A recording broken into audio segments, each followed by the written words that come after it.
Tara at samahan ninyo akong magluto ng sizzling hotdog pampulutan. Gagamit tayo dito ng hotdog, sibuyas, ketchup, oyster sauce, siling green, at mga pampalasa. Simulan na nating hiwain yung mga ingredients na gagamitin natin. Gumamit nga pala ako dito ng 2 sibuyas. Mas masarap sana kung mas maraming sibuyas, pero ang mahal kasi ng sibuyas ngayon. Okay na din yan, lalasa na rin naman yan.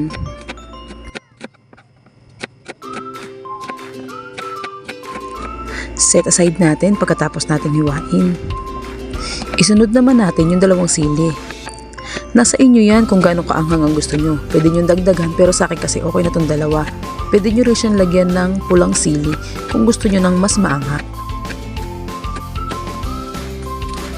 Gumamit nga pala ako dito ng 3 pack ng Idol Cheese Dog.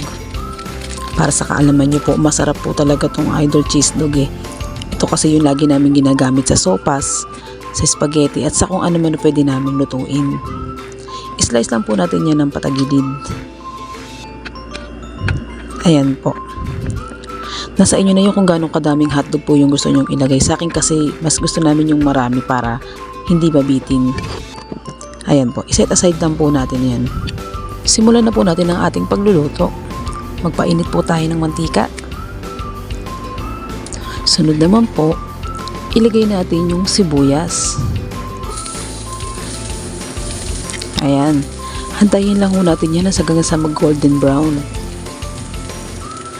Pag nag golden brown na po siya, mas masarap at mas malasa po.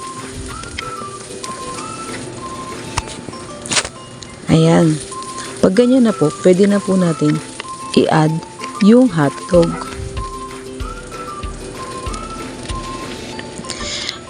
Tatlong pack na po yung hotdog na nilagay ko.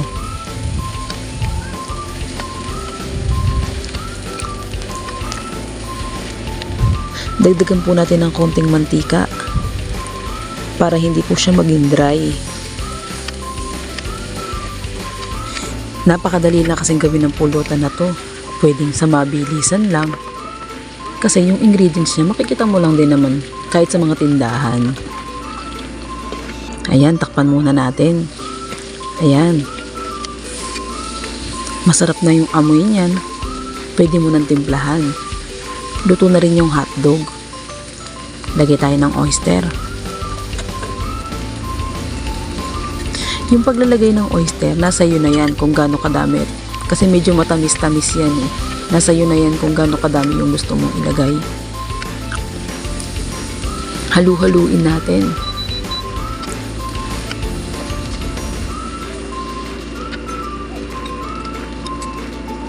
Sunod, ilagay na yung ketchup. Ang ginabit ko nga pala dyan is UFC.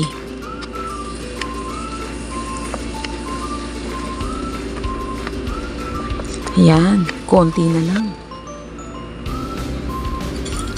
Nasa inyo nga rin po pala yan kung gusto nyo pong maglagay ng paminta at saka ng pampalasa. Pero kasi malasa na rin naman po yan. Ang sa akin lang, nag-add ako ng konti.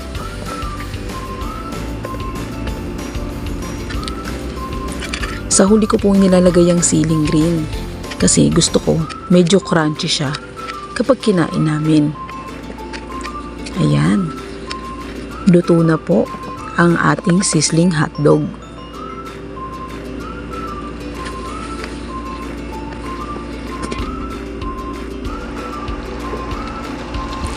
Ready to eat na po ang ating sizzling hotdog. Sana may natutunan po kayo. Maraming salamat po sa panonood.